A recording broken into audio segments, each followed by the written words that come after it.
Olá, meu nome é Carlos Siqueira, seja muito bem-vindo e bem-vinda a este meu canal. Aqui nós falamos de literatura e tentamos falar sempre sobre escritores diferentes, de épocas, estilos, nacionalidades e gêneros diferentes.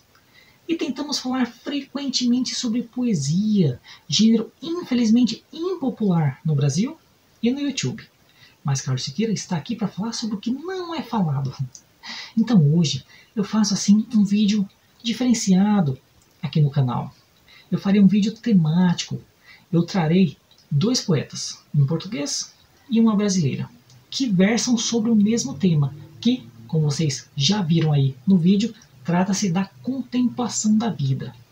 Porque é o seguinte, no meu último vídeo sobre o feijão e o sonho, de Orígenes Lessa, vou deixar o link aqui no card, por algum motivo eu mencionei um verso de Ricardo Reis, que é o poeta que eu abordarei hoje aqui. Ricardo Reis, você sabe, é um heterônimo de Fernando Pessoa. Uma hora eu farei um vídeo só sobre Fernando Pessoa, só sobre Ricardo Reis e sobre outros heterônimos dele, Fernando Pessoa. Pois bem, esse verso, ele assim, tem uma ideia contemplativa da vida. E aí, no dia 19 de maio, que foi um dia recente, meu aniversário, eu ganhei um livro de uma professora Marilene. Um abraço, professora Marilene. Um livro da Cecília Meirelles, que é uma poetisa brasileira, uma das maiores que nós já tivemos, e ela também é, assim, uma pessoa contemplativa da vida. E eu abri o livro numa página qualquer e me deparei com um poema que eu desconhecia. E eu gostei tanto desse poema que eu falei, não, eu preciso fazer um vídeo só para ter a oportunidade de lê-lo para outras pessoas. Então, essa é a razão do vídeo de hoje, que, como vocês já viram aí no título, trata-se de Ricardo Reis e Cecília Meirelles, dois poetas contemplativos.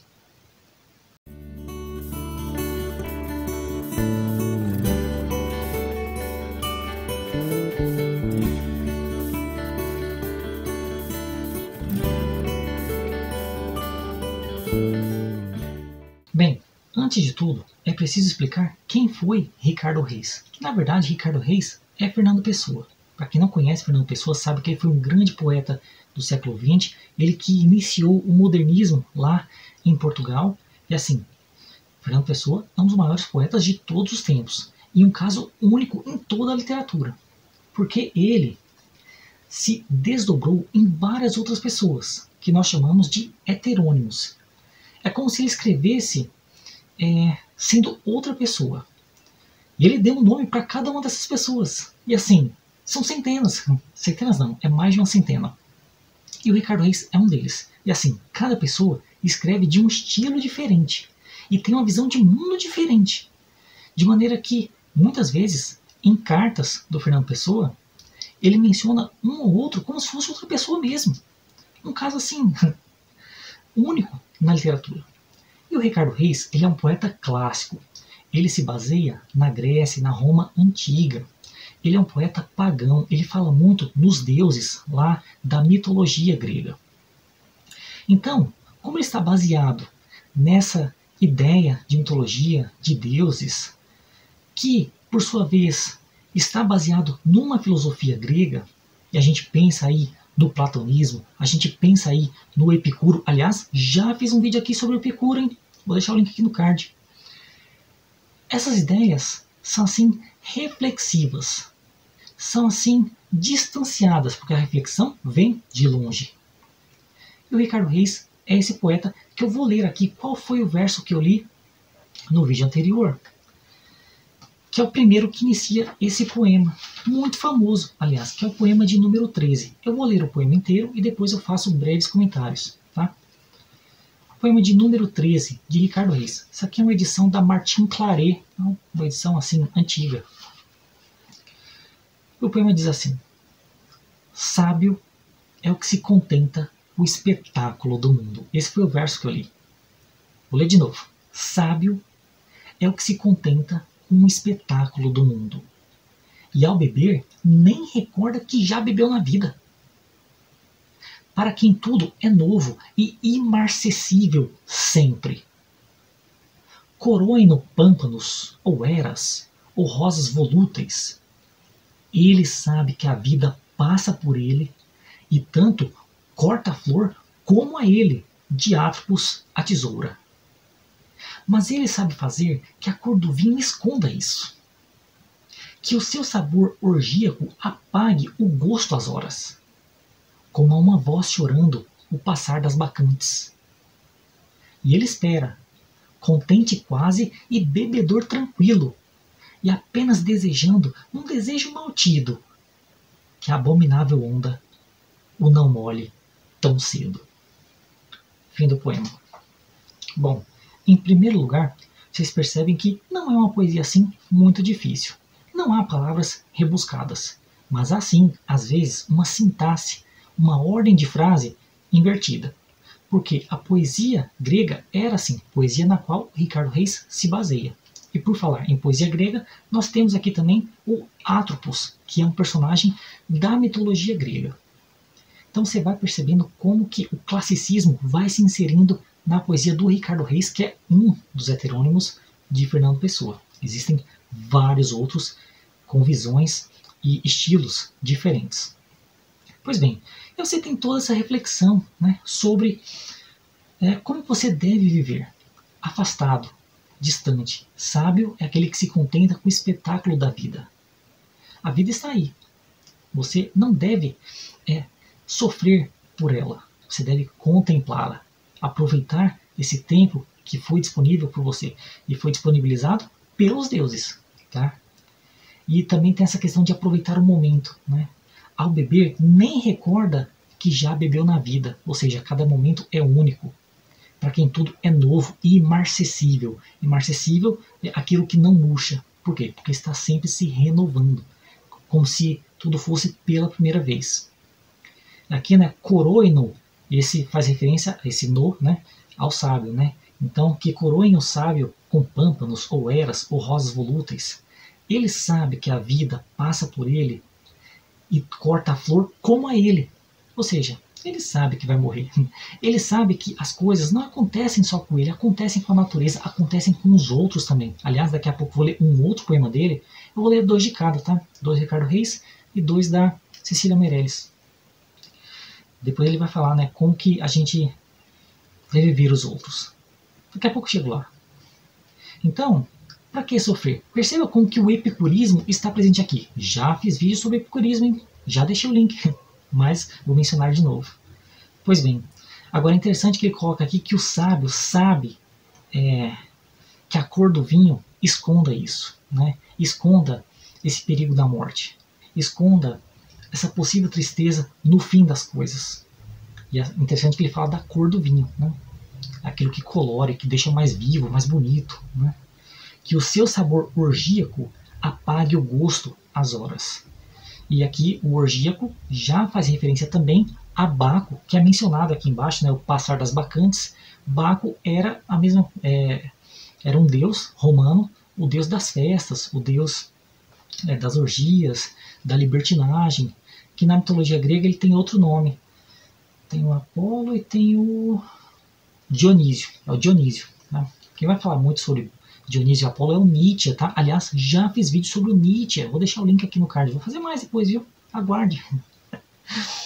Pois bem, e aí termina o poema assim, com outra reflexão. Né? E ele, o sábio, espera, bebedor tranquilo, e apenas desejando, num desejo maltido. E é interessante esse desejo maltido, porque há uma corrente que pensa que todo desejo, na verdade, é sofrimento. Porque você deseja aquilo que você não tem. Então, você sofre por isso. Quem vai falar nisso é o Schopenhauer, tá? Mas o Epicuro também. E como a gente deve se afastar, olhar as coisas de maneira longe, como se fosse um Deus, aliás, em outros poemas ele vai dizer isso, tá? Mas depois chegou lá. É um desejo maltido, que a gente não deveria ter tido esse desejo. Né? A gente deseja que a abominável onda, que onda abominável é essa, gente? Será que é a morte? Fica aí a reflexão. Não molhe tão cedo. Então é isso. Viva a vida, bebendo seu vinho, enquanto a abominável onda não chega. A gente deseja que ela demore para chegar.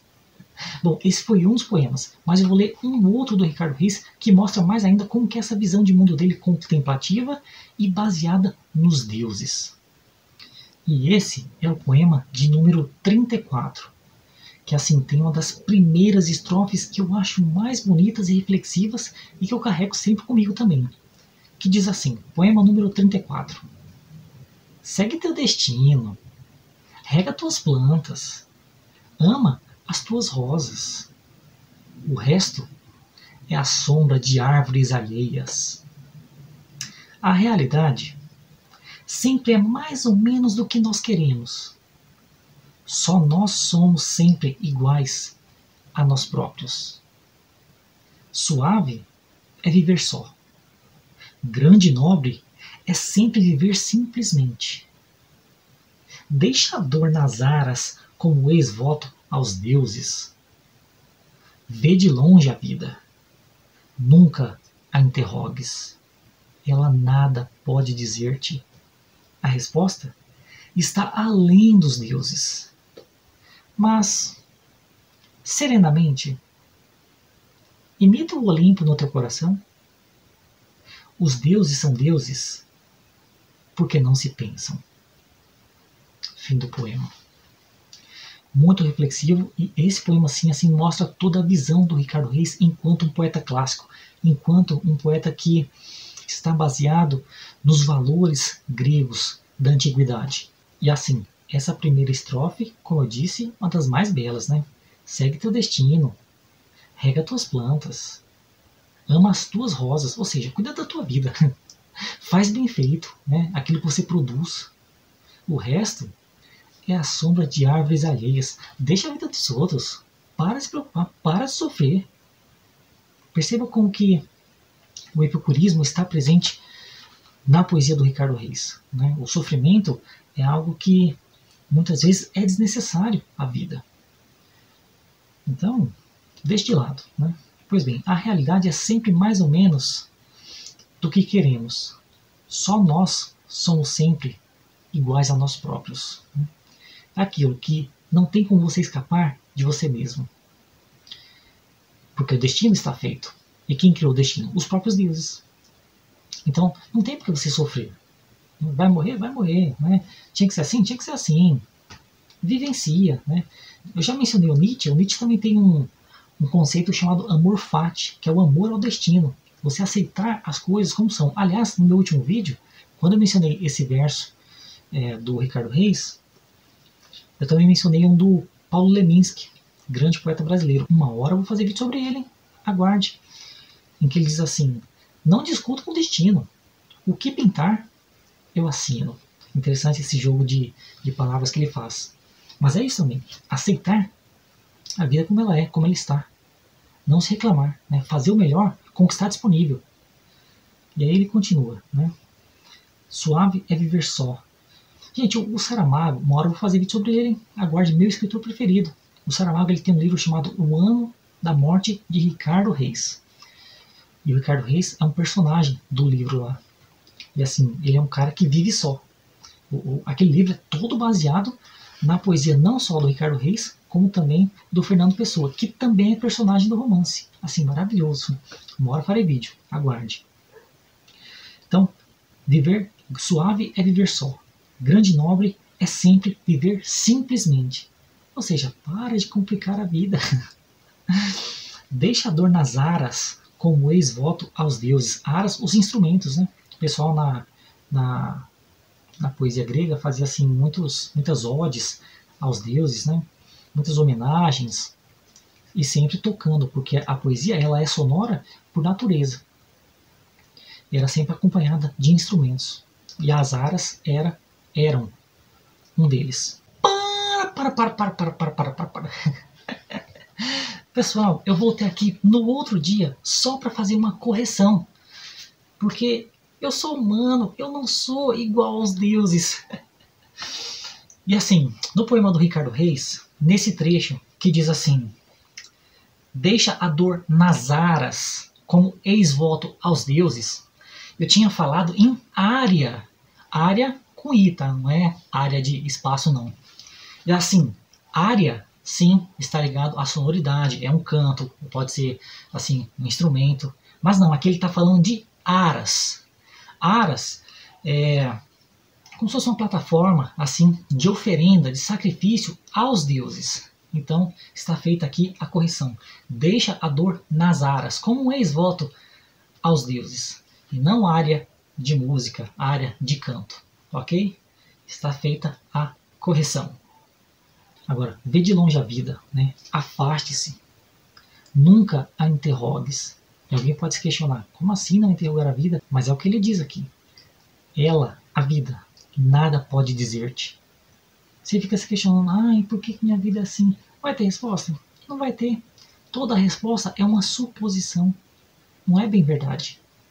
Aliás, a verdade tem vários ângulos, mas daqui a pouco chego lá. Pois bem, a resposta está além dos deuses. E esse final que eu acho muito bom também. Mas serenamente, imita o Olimpo. O Olimpo, você sabe, né? É o monte onde vivem os deuses gregos. Imita o Olimpo no teu coração. Os deuses são deuses porque não se pensam. É isso. Os deuses apenas vivenciam cada momento. O Ricardo Reis ele é visto como um poeta do Carpe Diem. Vivencia cada momento como se fosse único. Os deuses fazem isso. Por que nós não fazemos? Por que a gente se preocupa com o futuro? Fica remoendo o passado. O presente é que deve ser vivido. Essa é a ideia do Ricardo Reis. Agora, passemos para Cecília Meirelles. Muito bem. Agora que nós já vimos que o Ricardo Reis é esse poeta contemplativo, que olha as coisas de longe, que pensa o mundo perfeito, perfeito no sentido original da palavra, aquilo que já está feito completamente, que não dá mais para mudar, porque já existe um destino a ser cumprido, um destino criado pelos deuses, e que só cabe a nós aceitá-lo, aceitar a vida. Passemos então a Cecília Meirelles. E assim, eu ganhei esse livro aqui da professora Marilene, que é da editora Global, e eu abri justamente nessa página que eu li esse poema e achei assim magistral. Um poema que eu desconhecia, que se chama Amém. E aqui já começam as comparações. Porque o Ricardo Reis, ele era um poeta contemplativo, mas um poeta pagão. E ele falava muito nos deuses gregos e romanos. Já a Cecília, nós temos aqui a palavra Amém, que é assim uma frase cristã. Então nós já temos assim uma visão diferente, mas sobre o mesmo tema, que é a contemplação. Pois bem, o poema diz assim: Amém. Hoje acabou-se-me a palavra, e nenhuma lágrima vem. Ai, se a vida me acabara também. A profusão do mundo, imensa, tem tudo, tudo e nada tem. Onde repousar a cabeça? No além? Fala-se com os homens, com os santos, consigo, com Deus. E ninguém entende o que se está contando e a quem. Mas terra e sol, luas e estrelas giram de tal maneira bem que a alma desanima de queixas. Amém. Eu li esse poema assim e fiquei encantado por ele, porque nós temos essa questão da contemplação aqui. Por mais que nós soframos, quando a gente para pensar, para refletir, e a reflexão é muito importante nessa visão do Ricardo Reis também, porque o Ricardo Reis está amparado na mitologia grega em que nós temos também os filósofos gregos, que faziam reflexões ali sobre os mitos. E um deles, aliás, era o Platão. E o Platão, assim, é todo racional. Ele não é passional no sentido de paixão, de sofrimento. Muita gente acha que o platonismo é um sofrimento. E assim, é um pensamento muito equivocado. Muita gente fala, é um amor platônico. O homem que fica sofrendo por uma mulher que ele nunca vai ter. Calma lá, meus amigos. O platonismo não faz a pessoa sofrer. O platonismo faz a pessoa refletir.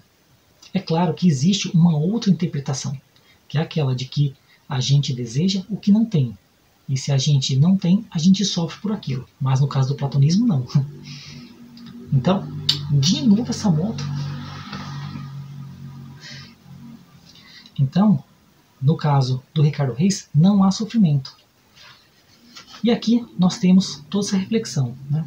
Hoje acabou-se minha palavra e nenhuma lágrima vem. Ou seja, não há sofrimento.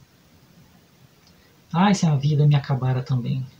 A profusão do mundo, a profusão você sabe o que é, né? É a abundância, né? Imensa, tem tudo, tudo e nada tem. Perceba como que nós temos aqui antíteses, né? Lá em cima, acabou a palavra, mas nenhuma lágrima vem. Mas se a vida me acabara também, ou seja, um desejo de morte. A profusão do mundo tem tudo, mas nada tem no final. A gente fala com os homens, com os santos, consigo, com Deus, e ninguém entende o que se está contando e nem a quem. Perceba como que as pessoas não se entendem. Há uma falha na linguagem, mas não na linguagem, mas sim na troca da subjetividade, na intersubjetividade. Eu acho que é o Lacan, não é? Lá da psicologia, que fala que não existe relação sexual, porque não existe relação de um com o outro, na verdade é uma relação de você consigo mesmo. Acho que é ele, não é? Pessoal da psicologia, que eu sei que tem gente aqui, comenta aí, moleques. Pois bem, então a gente pode pensar também na Torre de Babel, né? Que Deus derrubou lá a torre e ninguém mais se entendeu. A gente pode pensar nisso. Todo mundo conversa, homem com o santo, homem com Deus, e ninguém se entende. Talvez as línguas sejam diferentes. Meus amigos. Pois bem, e aí termina de uma maneira assim que eu achei muito tocante. Mas terra e sol, duas estrelas, giram de tal maneira bem que a alma desanima de queixas. Amém. É aquilo, né? Quando para pensar, para refletir, para ver a beleza que é a existência, essa possibilidade que nós temos, a gente contempla melhor a vida. Amém. Que assim seja. Muito bom poema da Cecília Meirelles. Mas ela tem outro desse livro aqui, e é o maiorzinho, que eu vou ler. E esse sim já se chama Contemplação. Muito bem. O último poema a ser lido para encerrar esse vídeo, que já deve estar enorme. Um poema da Cecília Meirelles que se chama Contemplação. Justamente o tema que nós estamos conversando aqui. A Cecília Meirelles é conhecida justamente por essa ideia de contemplar o momento, assim como o Ricardo Reis. Ela tem muitos poemas que versam sobre a passagem do tempo, como nós somos efêmeros. Esse poema aqui não é diferente. Mas a Cecília, ela também é conhecida por ser assim muito sonora, muito rítmica.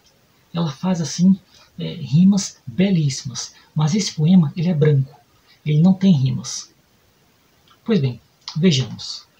Contemplação. Não acuso, nem perdoo. Nada sei, de nada. Contemplo. Quando os homens apareceram, eu não estava presente. Eu não estava presente quando a terra se desprendeu do sol. Eu não estava presente quando o sol apareceu no céu. E antes de haver o céu, eu não estava presente. Como hei de acusar ou perdoar? Nada sei. Contemplo. Parece que às vezes me falam, mas também não tenho certeza. Quem me deseja ouvir nessas paragens onde todos somos estrangeiros? Também não sei com segurança, muitas vezes, da oferta que vai comigo e em que resulta, pois o mundo é mágico. Tocou-se o lírio e apareceu um cavalo selvagem. E o anel do dedo pode fazer desabar da lua um temporal. Já vês que me enterneço e me assusto entre as secretas maravilhas. E não posso medir todos os ângulos do meu gesto. Noites e noites estudei devotamente os nossos mitos e sua geometria. Por mais que me procure, antes de tudo ser feito, eu era amor. Só isso encontro. Caminho, navego, voo, sempre amor. rio desviado, seta exilada, onda soprada ao contrário, mas sempre o mesmo resultado: direção e êxtase. À beira dos teus olhos, por acaso detendo-me, que acontecimentos serão produzidos em mim e em ti? Não há resposta. Sabem-se os nascimentos quando já foram sofridos. Tão poucos somos e tanto causamos com tão longos ecos. Nossas viagens têm cargas ocultas de desconhecidos vínculos. Entre o desejo de itinerário, uma lei que nos leva age invisível e abriga mais que o itinerário e o desejo. Que te direi se me interrogas? As nuvens falam? Não. As nuvens tocam-se, passam, desmancham-se. Às vezes, pensa-se que demoram. Parece que estão paradas. Confundiram-se.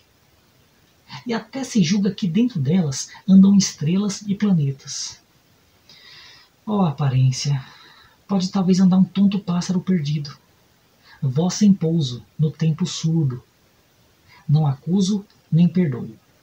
Que faremos, errantes, entre as invenções dos deuses? Eu não estava presente quando formaram a voz tão frágil dos pássaros.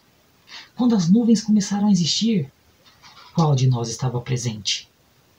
Muito bem, então esse foi o segundo poema da Cecília Meirelles, que versa sobre a contemplação da vida. Nós temos aqui um eu lírico que diz que não sabe de nada, e que por isso mesmo ele não julga os outros, também não perdoa, porque quem é ele? Nem ele sabe.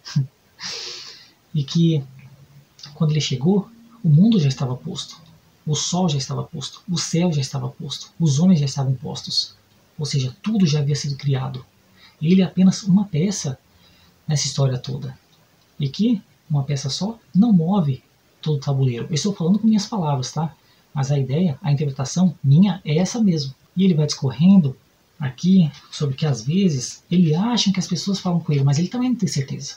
Lembra do outro poema? Que os homens conversam com os homens, consigo, com Deus, com o santo, mas ninguém se entende? É isso. Não há a certeza.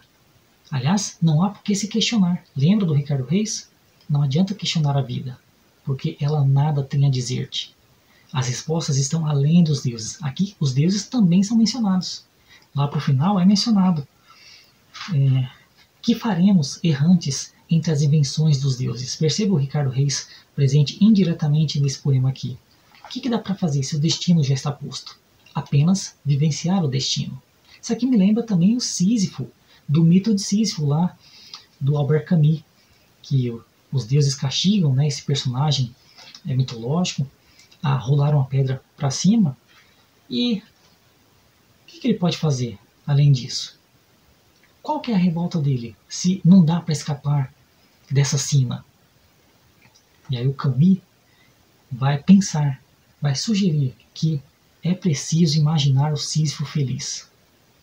É preciso, porque senão a gente não aguenta, meus amigos. É preciso pensar que aquilo, mais que obrigatório, é bom. Porque senão, qual o sentido da vida? É questionar tudo isso aqui. E aí ela vai falar, né, que não dá para medir todos os ângulos do seu próprio gesto. Muito interessante isso. Lembra que eu tinha mencionado lá no começo que a verdade tem vários ângulos? Ela menciona aqui, não dá para medir. Ou seja, tudo é meio incerto nesse mundo. Ela menciona também anteriormente, deixa eu voltar a página aqui, que, cadê? Muitas vezes a oferta que vai comigo resulta em outras coisas, porque o mundo é mágico. Também acontece disso, de você fazer uma ação e essa acarreta em outra, em outra, em outra, e aquilo se tornou uma coisa grandiosa, porque o mundo é mágico, as coisas se transformam. E uma das coisas que transforma a vida é a própria arte. E ela menciona aqui, de maneira assim indireta, né, você já vê que eu me interniço e me assusto entre as secretas maravilhas. As secretas maravilhas da própria poesia, que ela está fazendo. Inclusive, essa questão de falar sobre a arte dentro da própria arte, aqui nós temos uma estrofe que eu acho assim maravilhosa embaixo. tão pouco somos e tanto causamos com tão longos ecos. Você percebe que os próprios versos têm ecos dentro deles? A repetição de T's, a repetição de C's. Tão, tanto, pouco, causamos com tão longos ecos. Como se já fosse o próprio eco se repetindo no próprio verso. Interessantíssimo isso aqui.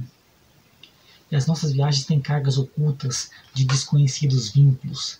Interessante como que há uma ligação por trás do que fazemos que nós nem temos consciência. Meus amigos. E aí ela continua, né? O que eu vou dizer se você me interroga? Né? As nuvens falam, interessante essa reflexão que ela faz. Essa comparação. As nuvens nada falam, elas se tocam, elas se desmancham, elas se vão. Assim como também o Ricardo Reis fala muitas vezes que as coisas o são da forma que são.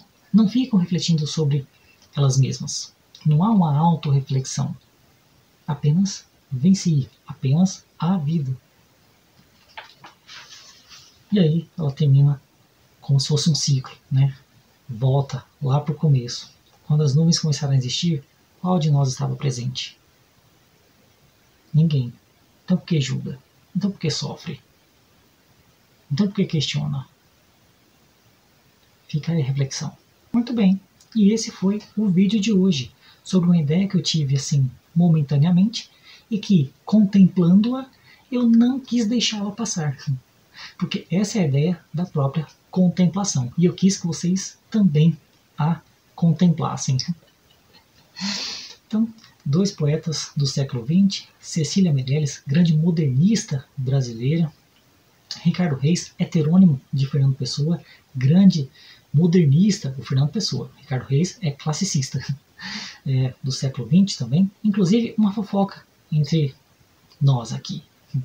A Cecília Meirelles já tentou se encontrar com Fernando Pessoa, lá em Portugal, para conversar sobre arte e literatura, e foi ela quem trouxe o Mensagem para o Brasil. O Mensagem, o único livro do Fernando Pessoa publicado por ele mesmo, com o nome dele mesmo, Fernando Pessoa. O ortônimo. Aliás, uma hora eu vou trazer esse livro aqui, hein? Aguarde. Só que assim, ela que trouxe para o Brasil, mas ela tentou se encontrar com ele lá em Portugal, mas ele não foi ao encontro. Sabia disso? Não sabia não, né? Pois é. Pois bem, só uma curiosidade. Então, dois grandes poetas, um tema assim sempre presente na arte, na literatura, na poesia. A contemplação, ela é necessária, assim, na nossa vida cotidiana. Há muitos momentos belos que a gente deixa passar batido. Então, tenhamos um olhar mais atento, mas também é preciso dizer que, às vezes, a gente deve deixar de contemplar e agir. Porque, como a própria Cecília disse, para a gente perceber como que as coisas também são, assim, contraditórias. Nós não conseguimos medir a extensão dos nossos atos, dos nossos gestos. Então, às vezes, uma ação pode parecer pequena, mas uma pessoa atinge a outra, que toca outra, que toca outra, e quando se vê, já é uma multidão que quer alguma coisa. E aí sim é possível mudar o mundo. Mudar pelo menos aquela situação. Meus amigos, não façamos como algumas pessoas aí que fogem. Não, vou contemplar, vou olhar de longe, vou subir a montanha, como fazem algumas pessoas. Não, às vezes é preciso encarar o fato. Mas para encarar o fato é preciso aceitar o fato, aceitar o destino. Lembremos de todas essas lições expostas aqui por esses dois grandes poetas. E por outros também. Eu mencionei o Leminski, mencionei o Nietzsche. Uma hora farei mais vídeos sobre eles. Esse foi o vídeo de hoje. Espero que tenham gostado. Se você chegou até aqui, muito obrigado pela atenção. Se você gostou do vídeo, curta, comente, compartilhe, se inscreva no canal. Essas coisas todas que você está acostumado a fazer. Muito obrigado e até a próxima. Não, mas você já assistiu aos filmes do Estúdio Ghibli? Porque assim, são todos contemplativos.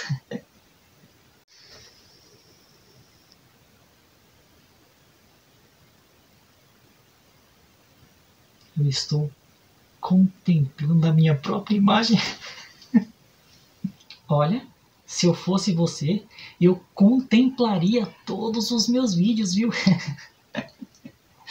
Aproveite enquanto Carlos Siqueira está neste momento de bom humor, fazendo vídeos gratuitamente para essa plataforma chamada YouTube. Gratuitamente. Meus amigos. Eu contemplaria, assistiria, daria likes em todos os vídeos, comentaria as impressões, compartilharia os vídeos. Não custa nada fazer isso. Aproveite, hein? Vai que eu fico de mau humor, vai que eu fico assim, decepcionado com a vida e pare de fazer vídeos. Não é uma ameaça não, mas só estou dizendo.